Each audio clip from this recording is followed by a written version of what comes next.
Hello বন্ধুরা, good morning. কেমন আছো সবাই? আশা করি সবাই খুব ভালো আছো, আর আমিও ভালো আছি। আমার গুবলু সোনাও ভালো আছে। তো তুমিও ভালো আছো? আচ্ছা, তুমি তো আমার গুবলু সোনা, তুমিও ভালো আছো, আমি ভালো আছি, সবাই ভালো আছে। হ্যাঁ, আর আজকে হচ্ছে আমার বড়মশাইয়ের জন্মদিন। তো আমি একটু ভোরবেলা ঘুম থেকে উঠেছি। ভোরবেলা ঘুম থেকে উঠে সব কাজ কমপ্লিট করে নিয়েছি। কথা বলে না বাবা, চুপ। তো ভোরবেলা ঘুম থেকে উঠে সব কাজ কমপ্লিট করে নিয়েছি। চুপ।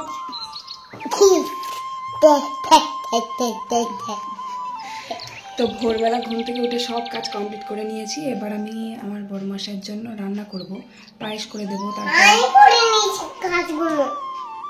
ও করে নিয়েছে কাজগুলো, আমি করিনি, ও করে নিয়েছে। তো ঠিক আছে, তো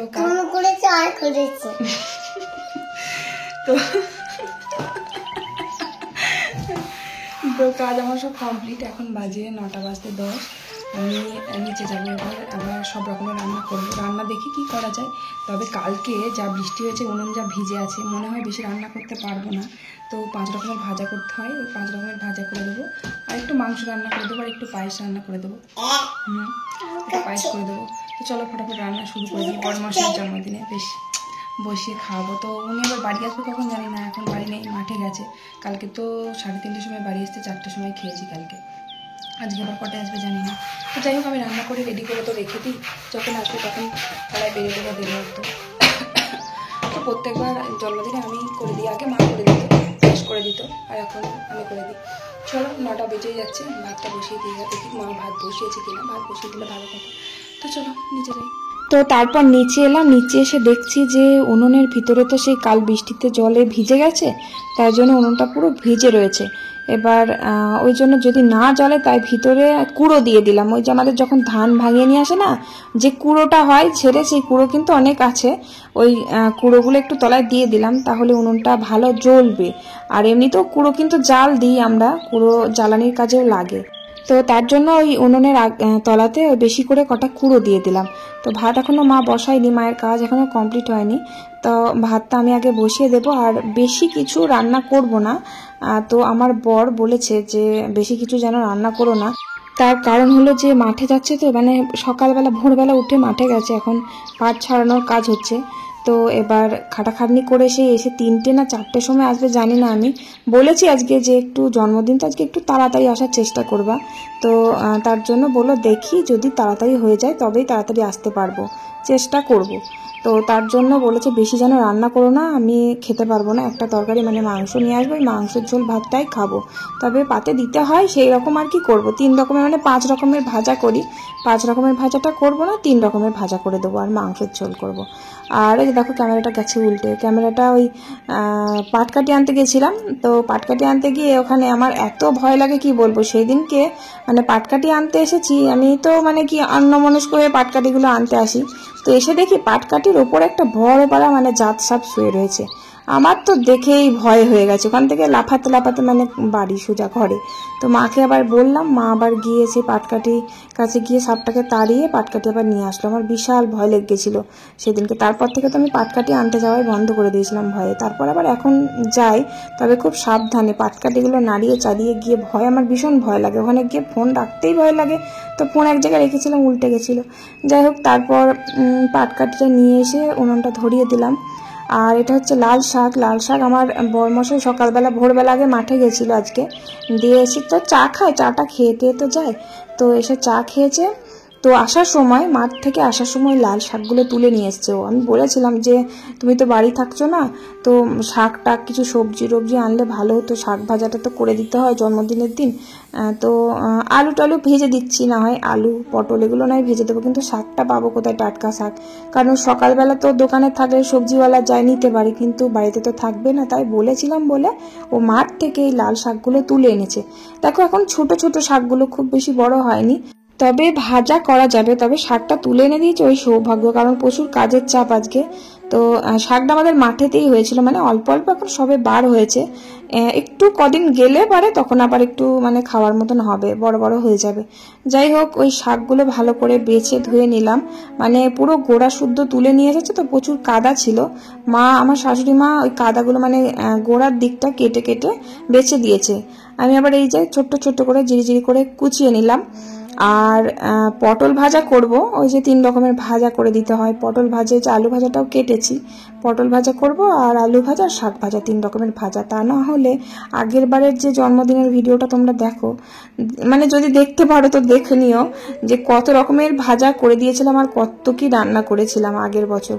তো এবছর আর বেশি কিছু করছি না। পটলটা ভাজলাম, পটলটা খাবে কিনা আমি জানি না, কারণ সেই হাইব্রিড পটলগুলো গো, সেই বড় বড় ওই পটলগুলো।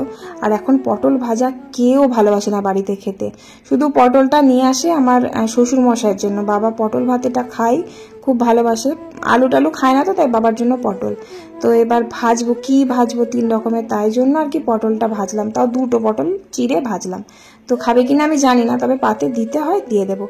আর আলু ভাজাটা করলাম, আলু ভাজা তো খায় সবাই মোটামুটি ভালোই বাসে।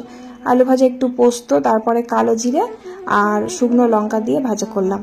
আর শাকটা একটু সেদ্ধ করে নেব, সেদ্ধ করে নিয়ে তারপরে রসুন ফোড়ন দিয়ে ভাজবো। আর আজকেই তুলে নিয়ে এসছে না মাঠের টাটকা শাক, ওই এমনিতেই সেদ্ধ হয়ে যাবে, বেশি জাল খাবে না। তো এবার শাকটা বসিয়ে দিয়ে না আমি গুবলু সোনাকে খাওয়াতে গেছিলাম, এবার একটু আর কি মানে বেশি পরিমাণে জল দিয়ে ফেলেছিলাম। ওরে বাপরে, সে মানে কত জল বেরিয়েছে শাক দিয়ে, সে জল ফোটাতে ফোটাতেই আমার দিন কাবার হয়ে গেল। তো যাই হোক, শাকটা একটু রসুন ফোড়ন দিলাম, একটু পোস্ত দিয়ে শাকটা ভাজা করে দিলাম। লাল শাক ভাজাটা না আমার খুব ভালো লাগে খেতে, ছোটবেলা থেকে লাল শাকটা ভীষণ প্রিয়, মানে এটা লাল নোটের শাক। লাল নোটেটা ছোটবেলা থেকে ভালোবাসতাম খেতে, তার কারণ হচ্ছে যে লাল শাকটা যখন ভাতে মাখা হয় না, ভাতগুলো লাল হয়ে যায়, তখন আমার খুব ভাল লাগে, মানে দেখতে খুব ভাল লাগতো ছোটবেলায়। তো তার জন্য শাকটা খুব প্রিয়, লাল শাক ভাজাটা।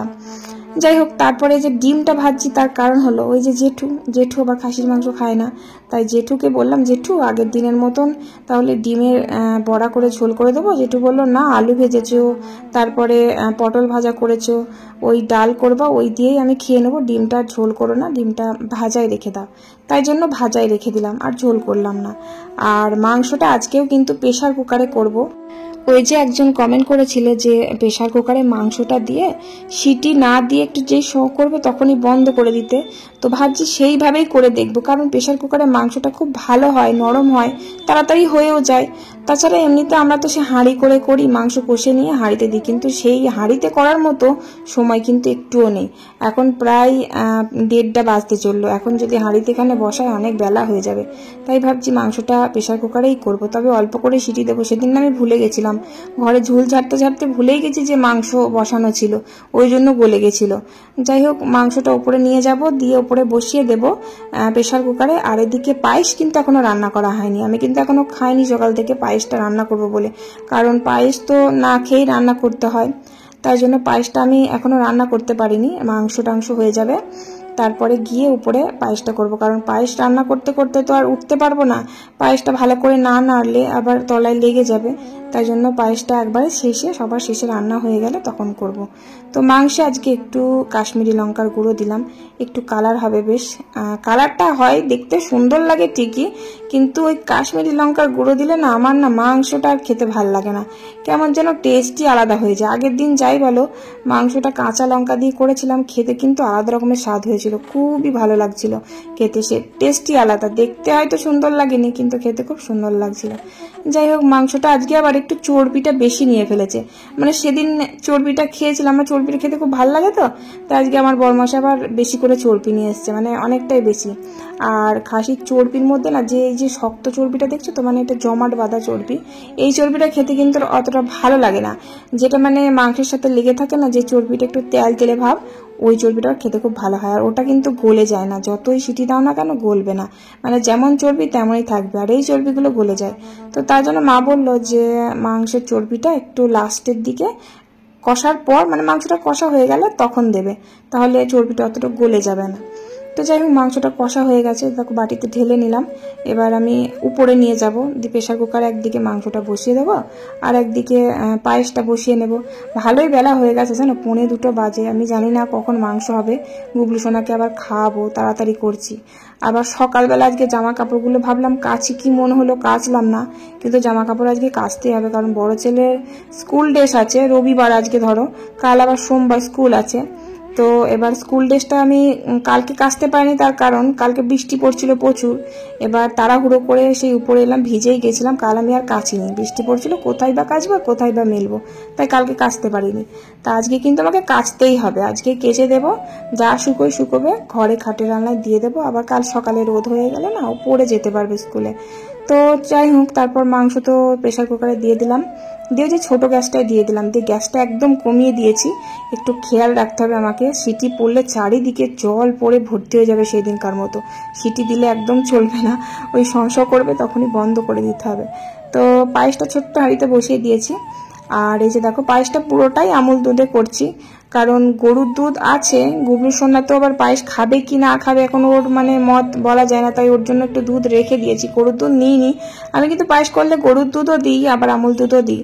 তো আজকে শুধু পুরোটাই আমুল দুধের করলাম, জানি না কেমন হবে। আমার পায়েস না খুব একটা ভালো হয় না, সত্যি কথা বলছি, পায়েসটা আমি ভালো রান্না করতেই পারি না, যতবারই করি খুব একটা ভালো হয় না। বেশ চেষ্টা করি, আমার বরমশাই বলে যত দুধ লাগবে তত দিও, কিন্তু একটু টেস্ট হয় যেন, আঠা আঠা ভাব হয় না। মানে বলে পায়েসের মধ্যে নাকি বাতাসা দিলে খুব ভালো হয়, বাতাসা দিই কিন্তু ভালো হয় না জানো তো। আসল কথা আমি বানাতেই পারি না পায়েস। আমার শাশুড়ি মা কিন্তু খুব ভালো পায়েস বানাতে পারে। আমাদের বাড়িতে তো গরু ছিল, তখন তো বেশ গরুর কি সুন্দর মোটা গাঢ় দুধ দিত, ওই গরুর দুধে পায়েস বানানো হতো। সে মানে 10-15 দিনকার দুধ ফুটিয়ে ফুটিয়ে ফুটিয়ে ফুটিয়ে সে একদম গাঢ় হয়ে যেত, সেই হলুদ হলুদ হয়ে যেত, ওই দুধে পায়েস করা হতো। মা করতো, আমি মানে আজীবনকালই মাই পায়েস করতো, এই কয় বছর থেকে আর কি আমিই করছি। তো তার জন্য আমি পায়েস পারি না করতে। তো যাই হোক, কি আর করা যাবে, পায়েসটা বসিয়ে দিলাম, কাজু কিশমিশ সব কিছু দিয়ে পায়েসটা ওদিকে নামিয়ে দিয়ে এই যে উপরে চলে এলাম। এখন বাজে 2:05, আমার গুবলু সোনাকে এখনো খাওয়াইনি, মা চান করিয়ে দিয়েছে, কিন্তু মাংস সিটি দিইনি। ওই যে শঁ করেছে না, ঘড়ি ধরে আমি 15 মিনিট মতো রেখেছিলাম, দিয়ে বন্ধ করে দিয়েছি জানো তো। এবার যদি গলে যায় কি হবে আমি এখন ঠিক বলতে পারছি না। তো যাই হোক, তারপর তাড়াতাড়ি করে কেচে নিলাম, কেচে নিচে এলাম, দিয়ে নিচে এসে প্রেশার কুকারটা খুললাম, দেখছি মাংস সত্যি দারুণ হয়েছে, যেমন সুন্দর নরম হয়েছে, আবার মাংসর কোনো মানে চারিদিকে জলও পড়েনি, চিটখায়নি, সিটি পড়েনি, সিটি দিইনি, আবার মাংসটা গোটা গোটাও আছে। মানে সেই দিনকে যেমন গলে সেই ঘাটা ঘাটা হয়ে গেছিল, মাংস দিতে পারছিলাম না কাউকে, জানো, এবার গলে গেলে না খুঁজে পাওয়া যায় না মাংস। এবার সবাইকে তো 2-4 পিস করে তো দিতে হবে, তাই না? এবার আমি তো দিই সবাইকে বেড়ে, এবার দিতে গিয়ে আমারই বড় জ্বালা হয়ে যায় যে কোথায় গেল মাংসগুলো। সেদিনকে যে কি অসুবিধা হয়েছিল কি বলবো। আমার বরমশাই তো এমনি খায় না, সেদিনকে তো মানে গলে গেছিল, গুঁড়ো গুঁড়োগুলোই দিয়েছিলাম, বড় ছেলেকেও তাই। যাই হোক, তো আজকে মাংস ঠিকঠাকই আছে, একদম পুরো গোটা গোটা, আবার কি সুন্দর নরম হয়েছে। মানে আজকে আমি ভালো মতন মাংসটা করতে পেরেছি। একজন কমেন্ট করেছিল সেই দিন যে দিদিভাই মাংসটা প্রেশার কুকারে দিয়ে সিটি দেবে না, শঁ করবে আর বন্ধ করে দেবে, তাই করেছি, যেন সিটি দিইনি, তাই জন্য বেশ ভালো হয়েছে। দেখো থালাটা খুব বেশি ভালো করে সাজাতে পারিনি, আর আজকে কাঁসার থালাতে দিয়েছি, বড় ছেলের জন্মদিনে থালাটা আর বার করতে পারিনি। মানে যত কাঁসার বাসন থালা বাটি আছে সব সেই উপরে তোলা আছে, আর পাড়া খুব মুশকিল হয়ে যায়, তো সেদিনকে পাড়া হয়নি। তো আজকে আমার বরমশাকে কাঁসার থালাতেই দিলাম। ওই যে শাক ভাজা, আলু ভাজা আর পটল ভাজা, কত রকমের ভাজা করে দিই গো মানুষটাকে, এবছর আর করে দিতে পারলাম না। যাই হোক, ও বলছে আমি এইসব ভাজা টুজো কিচ্ছু খাবো না, শুধু মাংস ঝোল দিয়েই খাবো। শাক ভাজাটা শুধু খেয়েছে, আলু ভাজাও খাইনি, পটল ভাজাও মুখই দেয়নি, পটল ভাজা তো খাই না, ওই পাতে দিতে হয় তাই।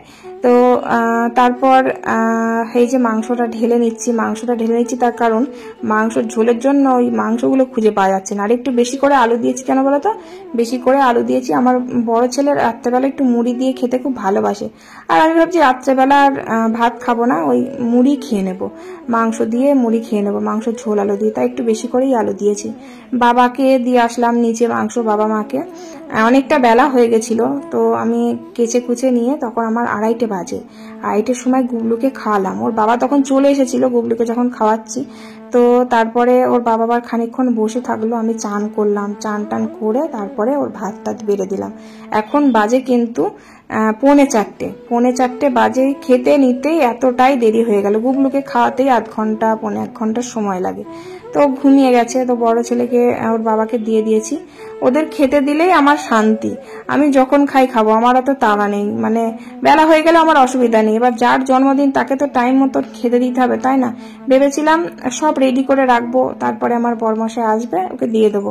কারণ মাঠ থেকে খাটাখাটনি করে আসে সেই কত বেলায়, তারপরে আবার আমার জন্য আবার বসেছিল কতক্ষণ। ওই যে গুবলুকে খাওয়াচ্ছিলাম, তারপর আমি চান করলাম, তারপরে তো এসে খাবারটা বাড়লাম। আর দেখো আমি মাংসের ঝোলে না আমি অনেকটা মশলা দিয়েছি, কিন্তু তাও ঝোলটা পাতলা হয়ে গেছে। জলটা একটু কম দিলে ভালো হতো। যাই বলো, মাংস টাংস, এই খাসির মাংস টাংস রান্না করতে পারি না করার টাইম। কেমন দেখো পাতলা জলের গঙ্গা জল হয়ে গেছে একদম। তো এরকম পাতলা ঝোল বাড়িতে খেতে ভালোবাসে, কিন্তু আজকে মন ছিল না, যে এরকম পাতলা করার ইচ্ছা ছিল না। তো অনেকটাই মশলা দিয়েছিলাম, তবুও পাতলা হয়ে গেল। আসল কথা জলটা বেশি দিয়ে ফেলেছি প্রেশার কুকারে, বুঝতে পারিনি। আমি দেখছি সেই শঁ করে জল পড়ে আগের দিন তো ভর্তি হয়ে গেছিল, আগের দিন তো বেশি ঝোল ছিল না, আগের দিন ভর্তি হয়ে গেছিল। যদি জলগুলো বেরিয়ে যায়, তাই প্রেশার কুকার ভর্তি করে জল দিয়ে দিয়েছি। আর অনেকটা মাংস তো, আর আলুতে ভর্তি হয়ে গেছে, বুঝতে পারিনি। তো যাই হোক, তারপর আমরা খাওয়া দাওয়া করে নিলাম। খাওয়া দাওয়া করে নিয়ে আমি ভাবছি যে একবারে বাসনগুলো ধুয়ে নেব, কারণ এখন বাজে 3:45। আমি যদি এখন গিয়ে একটু রেস্ট নিতে যাই, তাহলে আবার আমাকে উঠতে হবে, বাসনগুলো ধুতেই হবে। তাই ভাবছি একবারে বাসন কোসনগুলো ধুয়ে নিয়ে। আর কত বাসন জড়ো হয়েছে সে কি বলবো। তো খেয়ে দিয়ে আমি কিন্তু বাসনগুলো ধুয়ে নিলাম। বাসনগুলো অর্ধেক মাজছি ধুচ্ছি, তখন হঠাৎ বৃষ্টি, কি জোরে জোরে। আর কতগুলো মেলা ছিল বলতো। সে হাত ধুয়ে তাড়াতাড়ি করে জামা কাপড়গুলো তুলে নিয়ে আসলাম। তুলে নিয়ে এসে সব ঘরে এদিক ওদিক মেলে দিলাম। দিয়ে এবার মেলে দেওয়ার পর ভাবলাম যে যাক, এবার কাজ তোমার কমপ্লিট হলো, এবার একটু রেস্ট নিই। ও বাবা, আমার বড় ছেলে বলছে, মা আমার প্যান্টটা সেলাই খুলে গেছে, তুমি সেলাই করে দাও এখনই। আর ওর যে কটা প্যান্ট আছে পরতে যাবার, সব প্যান্টগুলো আজকে আমি এবার কেচে দিয়েছি, শুধু একটা প্যান্টই ছিল। তো এবার প্যান্টটা সেলাই না করে দিলে আমি যদি শুয়ে পড়ি, তাহলে আবার 5টার সময় পড়তে যাবে, তাহলে আমাকে আবার উঠতে হবে। তাই জন্য এই যে দেখো মেশিনে এসে বসলাম প্যান্টটা সেলাই করার জন্য। ও মা, এসে দেখছি যে মেশিনের দড়ি টড়ি সব খুলে রেখে দিয়েছে। কে রেখেছে? আমার গুবলু সোনা। ও মেশিনের ওপর এত অত্যাচার করে, কি বলবো, ভয় লাগে আমার।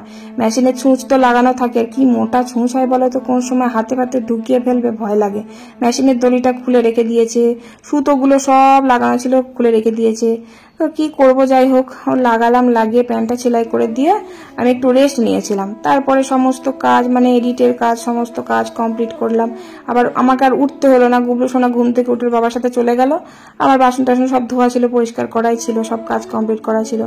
তারপর সন্ধে হয়ে গেছে, এই যে সন্ধেটা দিয়ে দিলাম। আর রাত্রেবেলা রান্না কিছু করব না, রাত্রেবেলা ওই যে সকালবেলার ভাত রয়েছে।